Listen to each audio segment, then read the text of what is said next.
Welcome back, everybody, to Fire Emblem. We are playing Hector's hard mode as a reminder. So, yay! Hector's hard... Excuse me, Hector's hard mode, yay! Everybody loves this one, right? It's the best, beats the rest, right? So we're gonna try not to use Merlinus. We're gonna try not to use Marcus as much as possible. He's gonna be essentially our walking Merlinus for a while. He'll basically do our shopping for us, carry our weapons if need be, distribute vulneraries as needed, you know?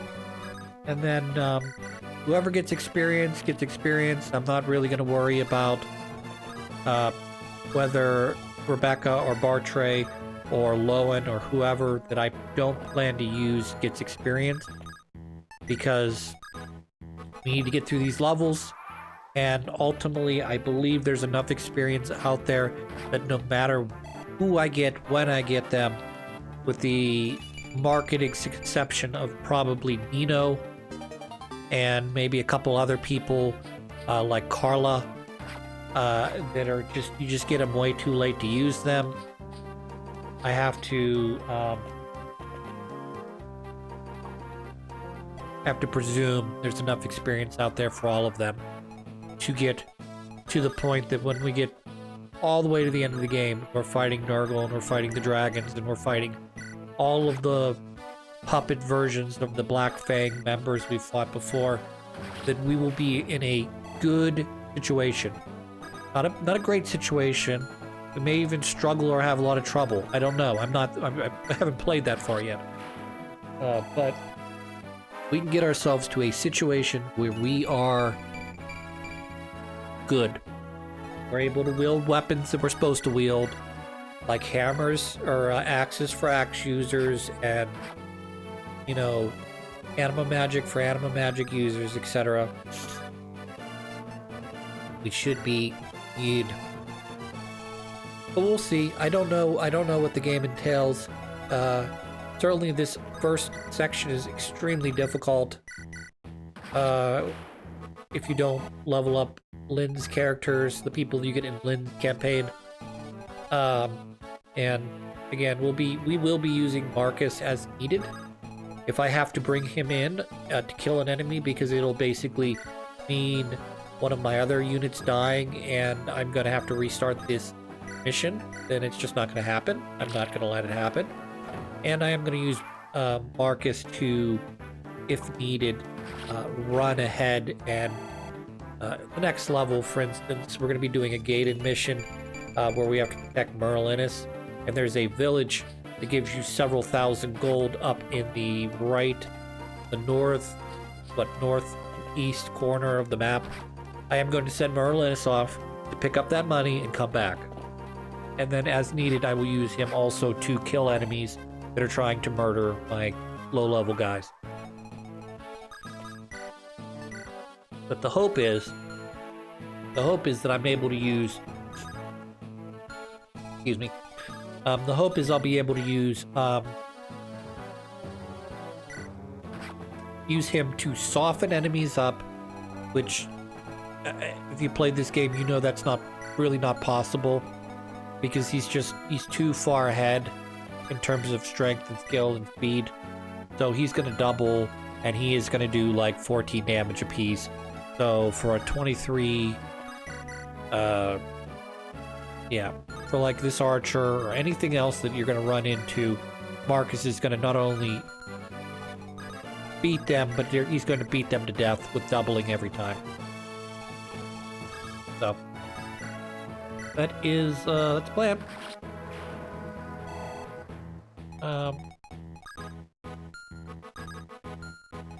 Couple units I guess I should talk about that I'm not going to use regardless. I'm gonna have to drop this mine because I didn't deposit my vulneraries and my other guys. Oh well. That's what we call a stupid move, Chris. I'd really like to keep the mine. It would be really useful because you could do the mine trick. But I guess we're gonna try to play this a little bit closer to reality world than not. you know, play it fairly, even though I've, in many ways, already cheated the game by leveling up my guys in Lynn's mode.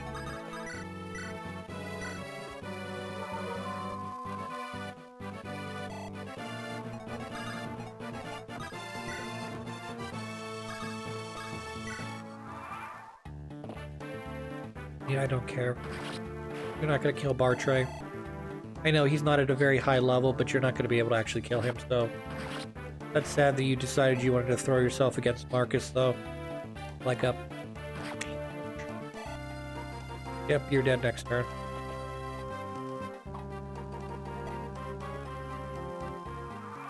I like how the brigands are programmed to go after the open villages, and then once you've taken all villages, they've either been A, destroyed, or B, captured. Oh, that was a bad level up. Wow, that was really bad. Unless luck is one of his hard-pressed stats, that is a very bad level. So once you get both villages, at least we'll talk just this screen. Once you get both villages, then the brigand switches over to attack, you know, going after your guys. I do appreciate that the brigand, if given the option between A, village, and B, a unit, one of your blue units, they will always pick the blue unit, question mark. I've only seen it happen a couple times where I've put both blue unit and village in range. And I think the game probably has some sort of algorithm, figures out whether or not it makes more sense to do damage to you. And if it doesn't, I think they probably would destroy the village. But I've never actually witnessed that either, so... Because usually I did what I did with Marcus, which is basically get our guys down and take the village before the brigand can get there.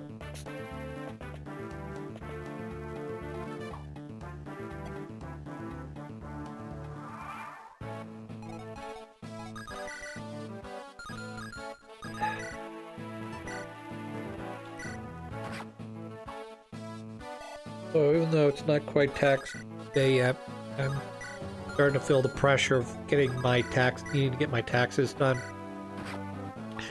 I never really have all that much trouble with my taxes. They're usually the same thing every year, which is, how much money did you make?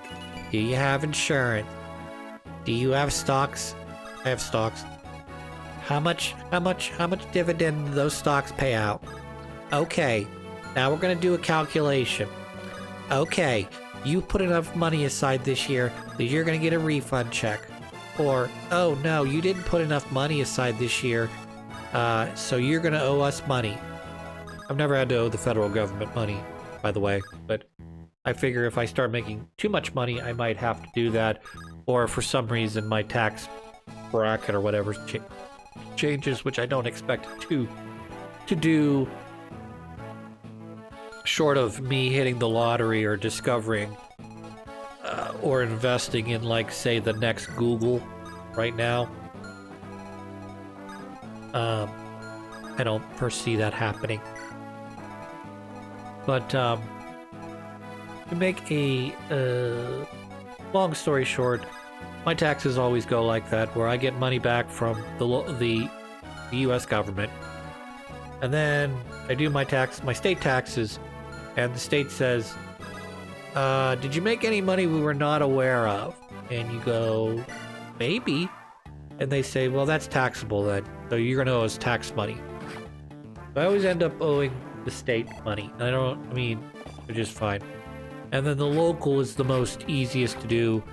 Basically, if you owe money to the local, you've made some major miscalculations in the way you set your money aside, because at least for my local taxes, it's like, how much money did you make? Okay, great. How much did you pay in taxes to the local government? Is it the exact percentage that you're supposed to pay? Great, you paid your local taxes for the year. You don't owe us anything. You don't get anything. Yeah.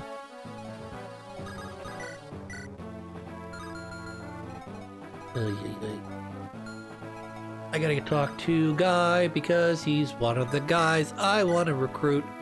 Plus, in Hector's Hard, all the enemies get bonuses to their stats. Means that's right, Guy, as a red enemy recruitable, gets a Hector Hard bonus, which is great. Not that he is, even with the Hector Hard mode bonus, he's not super great. Because he lacks that thing that I've talked about with all Myrmidon / Swordmasters, which is they lack strength. Which is, it's nice when you're doing 2 times damage, but if you're only doing 2 damage, 2 times 2 is 4. Whereas if you're doing 2 times, say, 10, that's 20. It's a big difference. Particularly when you're more likely as a Swordmaster to crit than, say, anyone else on the board, short of a Berserker.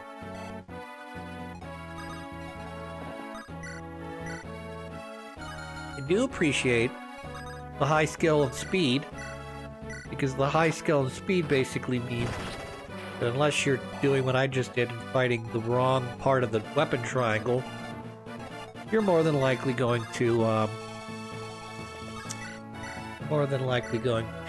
not take damage, which is great.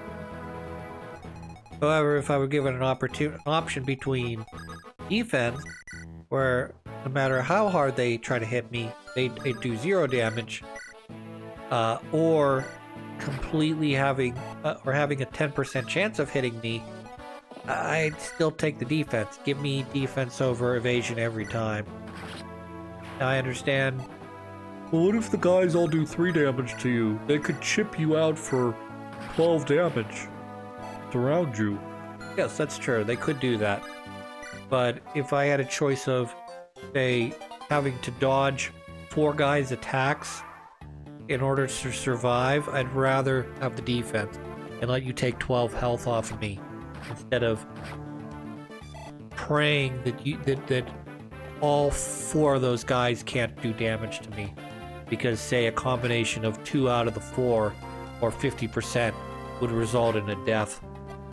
Speaking of which, one more guy and I would have been dead there for Elwood. That would have been 1 dead Elwood. Thank you.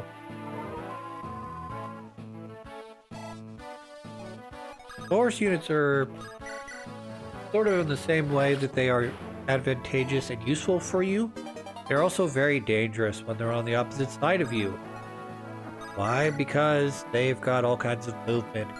And when you're a foot unit, you can't run away from them. Isn't that great?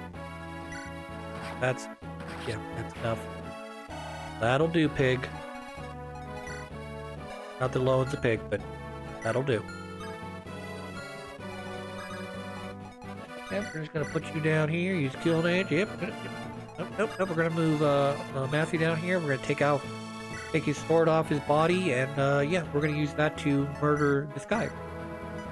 Or I'll at least have the opportunity. I'll have the option between the two, anyways. Yeah, that'll work. 18 damage. That's death regardless. All right. So you cannot reach me. You can't reach me. You can't reach me. Hooray! Hooray! Please sealed off all the villages. We're looking pretty snazzy.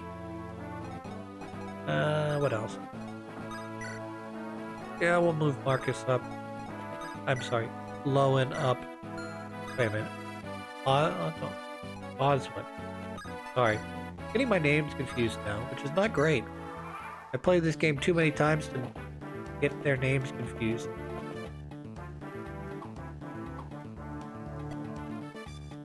I mean, I think the only character I ever seem to forget from this game is I'm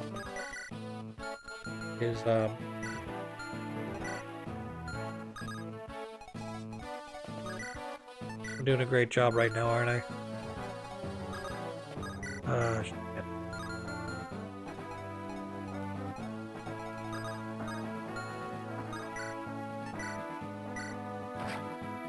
He's the equivalent.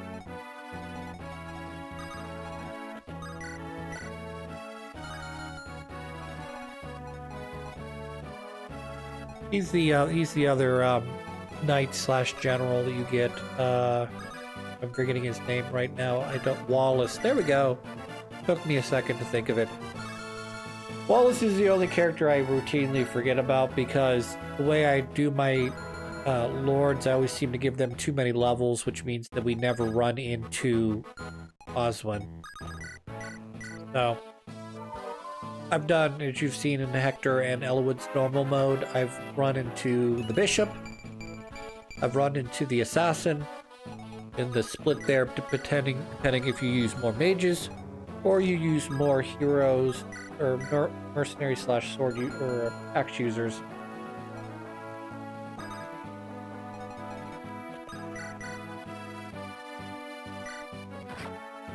My coworker's texting me right now asking me about anime.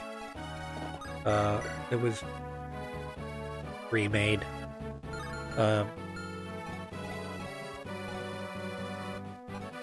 I'm not really going to talk about it too much because I believe there was some sort of controversy regarding the manga artist, and I do not want to speak falsely about allegations that I overheard one time in passing. But he is watching an anime that I feel like I don't know what. I understand why they remade it because it's a super popular anime. It's kind of like, why did they remake Sailor Moon? Because they could, and it would make a ton of money, and a ton of people would watch it because they love the original Sailor Moon. Why would you remake Dragon Ball? Well, you wouldn't remake Dragon Ball. They haven't done it yet, anyways. I could see someone possibly. I mean, I don't know who has the rights now that Toriyama's passed, but I could see someone doing a Dragon Ball. Like, let's start Dragon Ball Episode 1 and run all the way through wherever you want to stop. You want to stop at GT, before GT, you want to go all the way through GT, you want to ignore GT existed, but you could easily run all the way through whatever portion of Dragon Ball Z you want to stop at. Probably either after the Cell Saga or the Buu Saga, but depending on your point of view. But you could literally remake that and have millions, possibly billion or 2 billion people watch this shit. But I don't know. Again, I'm not sure that would. Anywho, get to my point, they remade Rurouni Kenshin, which I heard some shit about the author of that.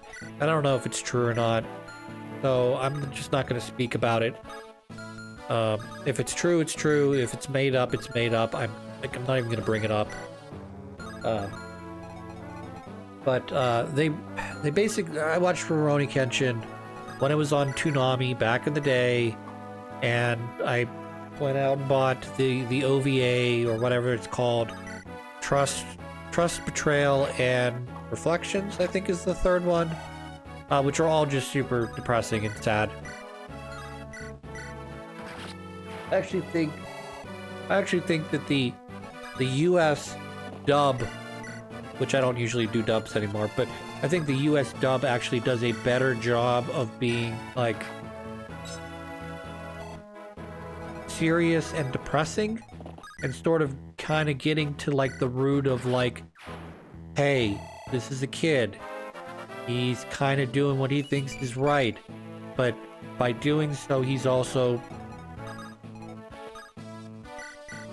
it's complicated. But when you choose to become a man, a sword for hire, and your job is to basically take down and assassinate key members of different groups, whether that be a leadership of the pro-government or senators or whatever.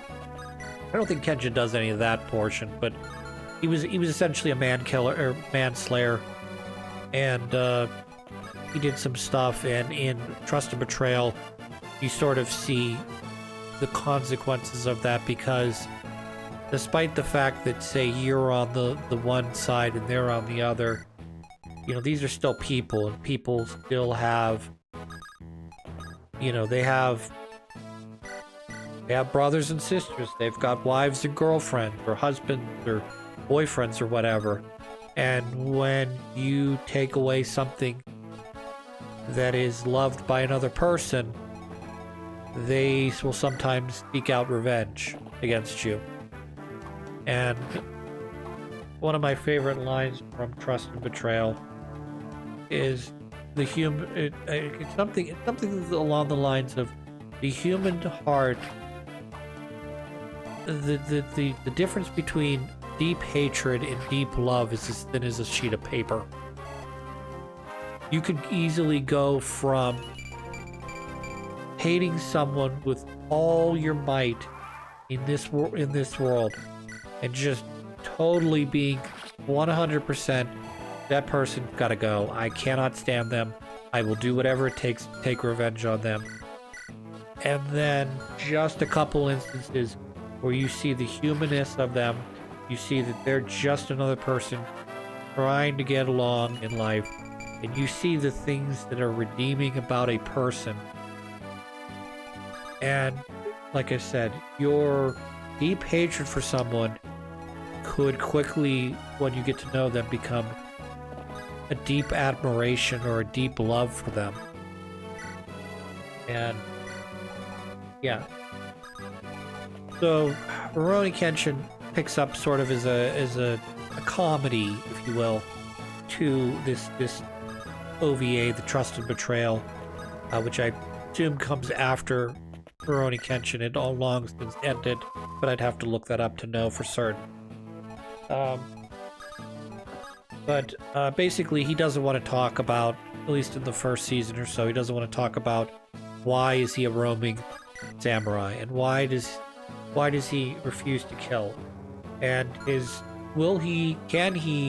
it even possible to, as a former, manslayer, to never kill again, which is, I may have talked about this subject before, but it's like a thing that, like, if you say I'll never steal again, that's fine and dandy if you have no need to steal. But if you need to steal in order to make ends meet, and I'm not suggesting anyone, by any stretch of the imagination, at least in the United States, should feel the need to steal.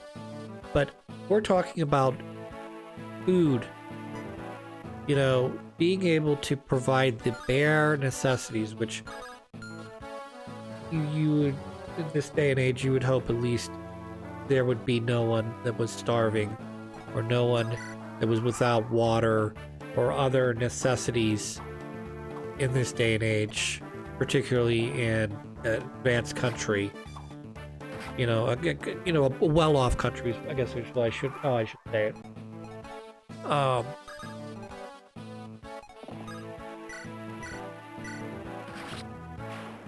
But what I'm getting at is, you say, well, I'm not going to sin anymore. I'm not going to steal anymore. It's very easy when you're doing it. It's sort of I'm going to do this because it gives me a rush or it gives me excitement, and I'm not going to ever steal again, but that means I may starve to death. Or say you have like a different sin. Say you tend to like to sit around and watch a lot of TV. You're gluttonous or you're lustful or something. It's a lot easier when you can give those things up without it being that big of a deal. And it's an entirely different thing when, say you're overweight, you're used to not moving very much, and you're used to eating a lot of food or something. And then all of a sudden you have to start moving, because it's either you start moving and get healthy, or you're gonna die.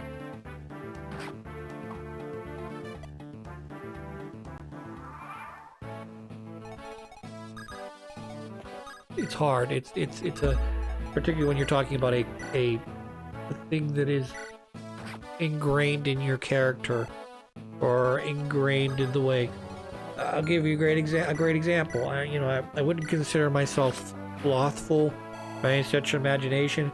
But the fact that I as a job sit around at a desk, you know, I have to make it a priority to not only get up out of my desk and walk around occasionally when I have free time, but also when I come home or on the weekends to exercise and try to push my muscles, my heart, my lungs to not necessarily a breaking point, but to a point where they are having to work. And we're going to stretch ourselves a little bit. We're going to try to push ourselves a little bit farther today. We're going to do 10 sit-ups instead of 9. We're going to try to do 15 side planks instead of 12.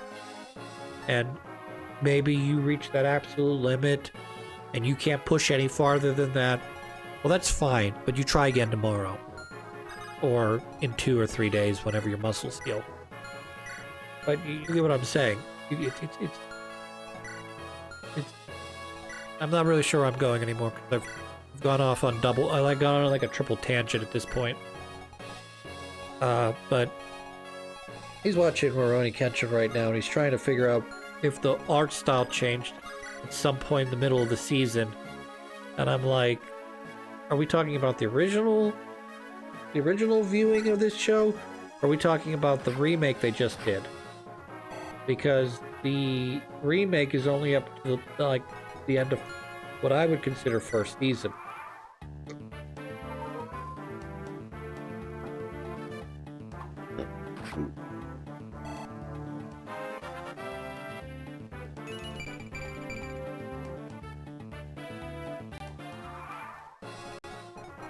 Alright, we're going to clean up here. I want to make sure that everybody's got vulneraries for the next level because I'm going to attempt to do the thing you're not supposed to do in missions where you're designed to either protect something or defend something. And I'm going to attempt to push out and try to gather as much experience and kill as many guys as I possibly can, which is not ideal for a mission that is essentially designed for you to turtle. But I want to make sure everybody's got vulneraries, otherwise I'm going to spend time and effort making sure that I'm moving the limited number of vulneraries I have around so that everybody can, you know, I'm not heavily reliant on, say, Sarah for all my healing, because if 3 guys take damage, I can't heal all 3 guys, I can only heal 1.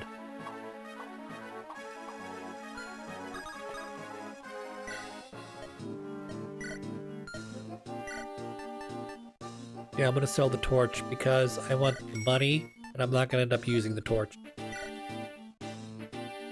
Though, ideally, the ideal time to sell that torch would be after next mission, because if I need it, I can use it, and if I don't need it, I can sell it, and it doesn't really make much difference because all he's selling is, you know, javelins and hand axes. I guess would be kind of useful for next level. Anyways, we're going to finish this off, and then I'll cut the episode, and we'll come back and do the Protect Merlinus episode level. Oh, you're beating Pat Stairs that again.